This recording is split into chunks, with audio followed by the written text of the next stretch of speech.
Hey guys, this is Terry and आप लोग देख रहे हो मिस्टर स्टाइटी यूट्यूब चैनल। और आज के वीडियो में हम लोग बात करने वाले हैं न्यूमेटिक सिस्टम कैसे काम करता है। उससे पहले मैं आपको बता दूं, वीडियो एंड तक जरूर देखना और चैनल पे पहली बार आए हो तो चैनल को कर लेना सब्सक्राइब एंड वीडियो को एक लाइक कर देना। तो चलिए दोस्तों, वीडियो को करते हैं शुरू। So guys, pneumatic system basically एक ऐसा फोर्स ट्रांसमिटर सिस्टम होता है जो कि बहुत लार्ज अमाउंट में फोर्स प्रोड्यूस करता है और सिस्टम के अंदर ये प्रेशर मिलता है कॉम्प्रेस्ड एयर से। और इस न्यूमेटिक सिस्टम का ज्यादातर यूज देखने को मिलता है इंडस्ट्री के अंदर। इसके अलावा भी एयर इम्पैक्ट इक्विपमेंट यानी कि air ratchet, screwdriver, air wrench, इस तरह का इक्विपमेंट इस न्यूमेटिक सिस्टम के ऊपर ही काम करता है। और हेवी व्हीकल जैसे कि गुड्स ट्रक एंड ट्रेन के अंदर जो एयर ब्रेक होता है वो भी एक तरह का न्यूमेटिक सिस्टम ही होता है। और ये वीडियो बेसिकली न्यूमेटिक सिस्टम का पार्ट 2 है एंड पार्ट 1 में न्यूमेटिक सिस्टम का डायग्राम एंड कंपोनेंट्स के बारे में डिस्कस किए थे एंड पार्ट 1 वीडियो का लिंक डिस्क्रिप्शन में मिल जाएगा और ये वीडियो देखने के बाद उस वीडियो को जरूर चेकआउट कर लेना। और इन सभी कंपोनेंट के थ्रू न्यूमेटिक सिस्टम का वर्किंग डायग्राम कुछ इस तरह का होता है,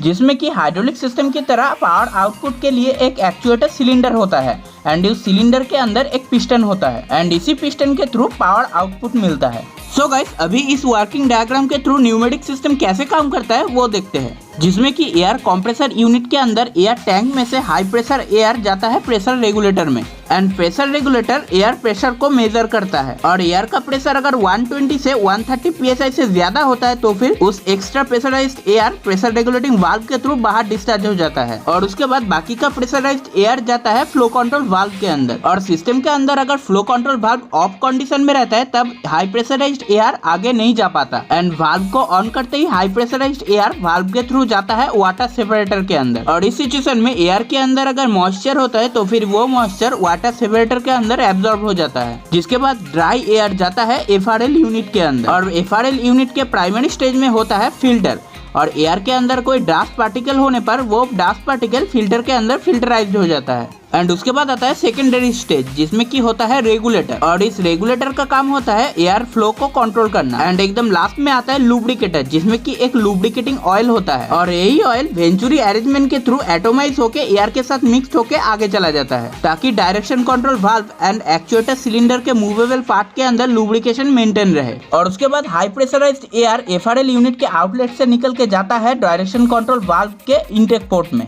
एंड इस सिचुएशन में solenoid type direction control valve के इंटेक पोर्ट में से हाई प्रेशराइज्ड एयर जाता है D1 पोर्ट की तरफ एंड उसके बाद high pressurised air D1 port में से निकल के एक्चुएटर सिलेंडर के सामने की तरफ यानी कि A1 पोर्ट की तरफ फ्लो होता है, जिससे कि एक्चुएटर सिलेंडर के सामने की तरफ एयर फुलफिल होता है एंड सिलेंडर पिस्टन के ऊपर एक डाउनवर्ड फोर्स लगाता है, जिस वजह से सिलेंडर के अंदर पिस्टन अगर ऊपर होता है तो फिर वो पिस्टन नीचे चला आता है। और इस सिचुएशन में पिस्टन को ऊपर उठाने के लिए कंट्रोल स्विच के अंदर आप स्विच को दबाना पड़ता है एंड स्विच को ऑन करते ही डायरेक्शन कंट्रोल वाल्व के अंदर सोलेनॉइड में करंट सप्लाई पहुंचता है, जिससे कि सोलेनॉइड एक्टिव हो जाता है। एंड इस रीजन के थ्रू डायरेक्शन कंट्रोल वाल्व के अंदर इंटेक पोर्ट में से हाई प्रेशराइज्ड एयर का डायरेक्शन D1 से चेंज होकर D2 की तरफ हो जाता है, जिस वजह से high pressurised air D2 port में से निकल के जाता है एक्चुएटर सिलेंडर के पीछे की तरफ यानी कि A2 पोर्ट की तरफ एंड प्रेशराइज्ड एयर फुलफिल होता है एक्चुएटर सिलेंडर के पीछे की तरफ, जिससे कि पिस्टन के ऊपर एक अपवर्ड फोर्स लगता है और सिलेंडर के सामने की तरफ जो एयर था उस एयर को पिस्टन धकेल के A1 पोर्ट में से निकल के D1 की तरफ भेजता है। और ऐसे चलते चलते पिस्टन एक ह्यूज फोर्स के साथ ऊपर उठ जाता है और यही फोर्स न्यूमेटिक सिस्टम का आउटपुट फोर्स होता है। और सिलेंडर के आगे की तरफ जो एयर था वो एयर D1 पोर्ट में से वाल्व के अंदर से होते हुए E1 पोर्ट से निकलता है एंड बाहर डिस्चार्ज हो जाता है। और डायरेक्शन कंट्रोल वाल्व के दो exhaust port E1 and E2 के साथ एक एयर मफलर कनेक्ट होता है, जो कि एग्जॉस्ट पोर्ट में से जो एयर निकलता है उस एयर के नॉइज को कम कर देता है।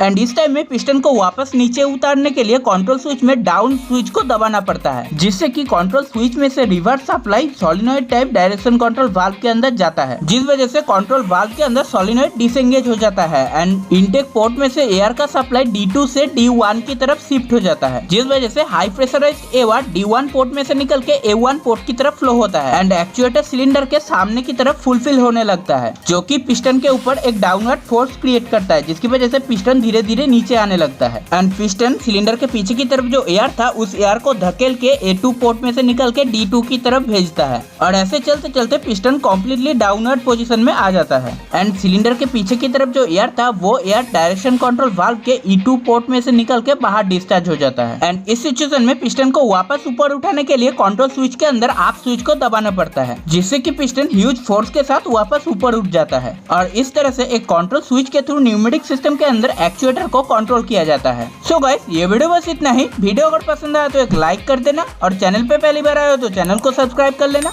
और मैं मिलता हूँ आप लोगों के साथ नेक्स्ट वीडियो में। तब तक के लिए जय हिंद।